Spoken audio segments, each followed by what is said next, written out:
ایسا کرنے سے تم کامیاب رہو گے۔ اب ہم پہلے تو قرآن کی طرف چلتے ہیں کہ عید میلاد النبی کے بارے میں قرآن کیا فرماتا ہے۔ جب ہم قرآن میں عیدوں کے بارے میں پڑھتے ہیں تو معلوم چلتا ہے کہ اللہ نے مسلمانوں کو 2 عیدیں عطا کی ہیں، عید الاضحیٰ جو کہ حج کی ادائیگی کی خوشی میں منائی جاتی ہے، اور عید الفطر جو کہ روزوں کی ادائیگی کے بعد فطرہ ادا کرنے کی صورت میں ہے، اور اسی رمضان میں نزول قرآن کی خوشی عید الفطر کے مزے کو دوبالا بھی کر دیتی ہے۔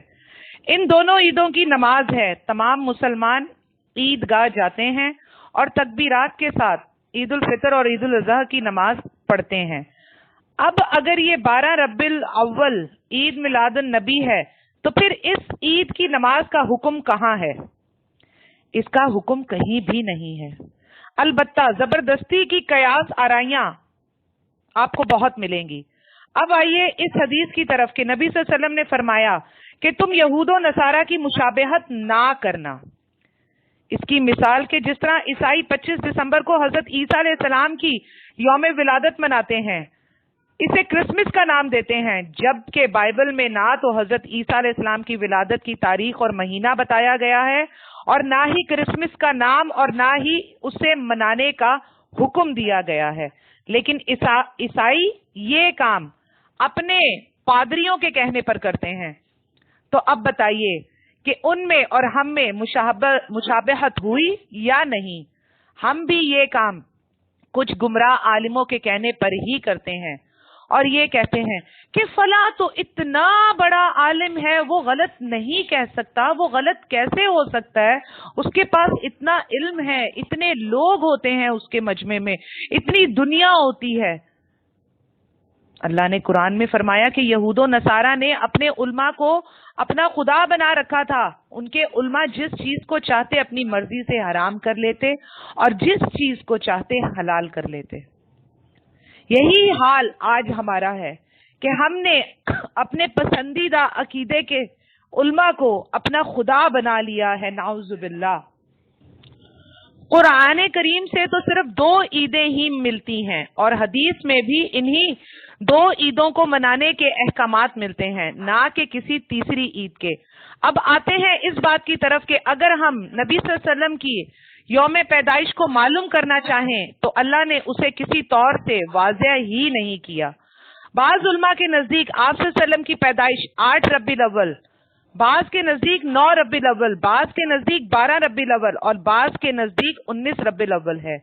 لیکن غور کرنے کی بات ہے کہ آپ صلی اللہ علیہ وسلم کی وفات کی کنفرم تاریخ 12 ربیع الاول ہی ہے، کیونکہ یہ ہسٹوریکل فیکٹ ہے۔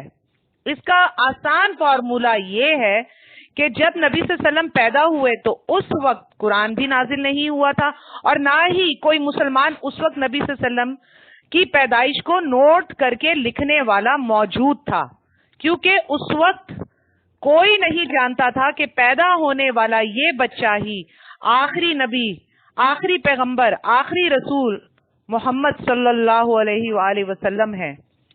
40 سال کے بعد جب آپ پر وحی اتری، 40 سال کے بعد سے ہی آپ صلی اللہ علیہ وسلم کی زندگی، اعمال، رسالت، حتیٰ کہ ایک ایک ادا کو نوٹ کیا گیا، جسے ہم حدیث اور سنت کے نام سے جانتے ہیں۔ اس لیے جب آپ صلی اللہ علیہ وسلم فوت ہوئے تو اس وقت اسلامی مہینے ربیع الاول کی 12 تاریخ تھی۔ اور یہ بھی یاد رہے کہ جب آپ صلی اللہ علیہ وسلم پیدا ہوئے تو اس وقت مہینوں کی کوئی ترتیب صحیح شکل میں موجود نہیں تھی، کیونکہ مشرکین مکہ مہینوں کا رد و بدل کر لیتے تھے اور اپنی مرضی سے کبھی کسی مہینے کو حلال اور کسی کو حرام کر لیتے تھے، اور اسی وجہ سے ان کو آگے پیچھے بھی کرتے رہتے تھے۔ حرمت کے 4 مہینوں کو بھی اپنی مرضی سے آگے پیچھے کرنے کی وجہ سے ترتیب ہی نہیں تھی۔ لیکن جب فوت ہوئے تو آپ صلی اللہ علیہ وسلم اس وقت اسلامی مہینے کی 12 ربیع الاول کی تاریخ میں موجود تھے۔ یہ فارمولا اکیلا ہی کافی ہے سچ اور جھوٹ کو الگ الگ کرنے کے لیے۔ اب یہ بتائیے کہ اگر کوئی غیر مسلم یا کوئی نو مسلم جو قرآن و حدیث کی معلومات رکھتا ہو اور وہ ہم سے پوچھ بیٹھے کہ آپ لوگ یہ جو جشن منا رہے ہیں اپنے رسول کی وفات کا منا رہے ہیں یا خوشی میں منا رہے ہیں، تو ہم کیا جواب دیں گے؟ کبھی سوچئے گا۔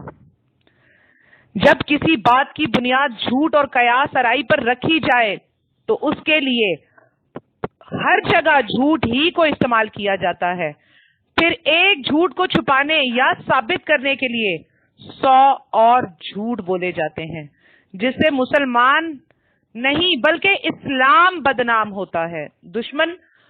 دشمن آج مسلمان کے نہیں ہیں، اسلام کے دشمن ہیں۔ مسلمانوں کو تو انہوں نے آج اپنے سارے تہوار اور رسم و رواج میں ایسا پکا کر دیا ہے کہ آج کے دنیا پسند سوئے ہوئے مسلمان سے انہیں کوئی ڈر نہیں اور نہ ہی انہیں کوئی پرابلم ہے، لیکن انہیں نبی صلی اللہ علیہ وسلم کی خالص شریعت سے، نبی صلی اللہ علیہ وسلم کے نام سے، نبی صلی اللہ علیہ وسلم کی سنت سے ضد ہے، چڑ ہے، حسد ہے، جیلسی ہے۔ اسی لیے اگر آج وہ ہمیں یہودی یا عیسائی نہیں کر سکے، لیکن آج انہوں نے ہمیں کامل مسلمان بھی نہیں رہنے دیا۔ آج ہم نے ان کے رسم و رواج کو دین میں مکس کر کے ان کا کام آسان اور اپنا کام تمام کر دیا، کیونکہ جب ہم دین میں وہی جہالت کے دور کے رسم و رواج ڈالیں گے تو سمجھ لیں آخرت میں بھی فیل، قبر میں بھی فیل۔ کیونکہ جب قبر میں پوچھا جائے گا کہ تمہارا رسول کون ہے، تو رسول کا نام اسے یاد رہے گا جس نے رسول صلی اللہ علیہ وآلہ وسلم سے عشق نہیں بلکہ جس نے رسول صلی اللہ علیہ وآلہ وسلم کی اطاعت کی ہوگی، اسے ہی نبی صلی اللہ علیہ وسلم کا نام یاد ہوگا۔ لیکن ہم نے سمجھا ہے کہ ہمیں یہاں قبر کے تینوں جواب یاد ہیں، تو قبر میں بھی ہم یہ جواب آرام سے دے دیں گے۔ تو یاد رکھیے، یاد رکھوانے والا بھی صرف اللہ ہے۔ اگر اس نے بھلا دیا تو کوئی یاد نہیں دلا سکتا، اور اللہ اسی کو یاد دلائے گا جس نے عملی طور پر دنیا میں نبی صلی اللہ علیہ وسلم کی شریعت پر عمل کیا ہوگا۔ آج ہمارا کیا حال ہے کہ ہم نکاح اور ولیمے کے ساتھ بھی مائیوں، مہندی اور بارات لگا کر اسے بھی غیر شرعی کر دیتے ہیں۔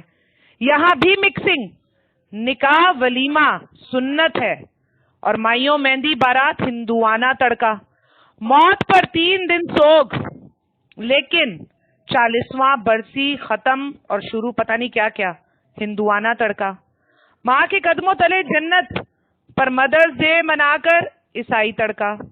بیوی کا شوہر سے اظہار محبت تو ہے پر ویلنٹائن ڈے کا عیسائی تڑکا۔ بچے کی پیدائش پر عقیقے کے بعد برتھ ڈے کا تڑکا۔ مساجدوں میں نماز پڑھنے کے بعد ان پر چراغاں کرنا مجوسی تڑکا۔ عاشق رسول بن کر عید میلاد النبی ثابت کرنا، اس کو منانا عیسائی تڑکا۔ جیسے وہ حضرت عیسیٰ علیہ السلام کا یوم میلاد مناتے ہیں اسے عید یعنی کرسمس کا نام دے کر۔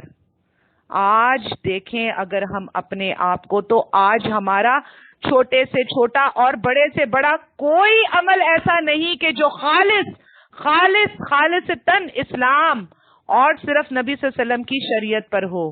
ہمارے ہر عمل میں غیروں اور دشمنوں کے رسم و رواج ہیں، تو ہمیں قبر میں اپنے رسول کا نام کیسے یاد رہے گا؟ میں آپ کو کیسے یقین دلاؤں کہ اس وقت قبر میں آنے والے فرشتوں کی ہیبت دیکھ کر بڑے بڑے پرہیزگار نیک لوگ بھی تینوں سوالوں کے جواب بھول جائیں گے، مگر اللہ ان کے اعمال کے مطابق انہیں یاد دلائے گا، کیونکہ اللہ کا نام ہے المقسط، انصاف کرنے والا، اور وہ کسی کے ساتھ نا انصافی نہیں کرے گا۔ اس کا انصاف انسان کے انصاف جیسا نہیں ہے۔ اس لیے آج ضرورت ہے کہ دین اسلام کو کلچر، ثقافت اور غیروں کے رسم و رواج سے الگ کر کے پیش کیا جائے اور اس پر عمل کیا جائے، نہ کہ اسلام کو ہی انہی خرافات کا نام دے کر اللہ کے غضب کو دعوت دی جائے۔ ربیع الاول میں عقیدت و محبت کے عنوان سے جو کچھ کیا جاتا ہے، جیسے جلوس نکالا جاتا ہے جس میں دنیا بھر کی بےہودگیاں رواں رکھی جاتی ہیں،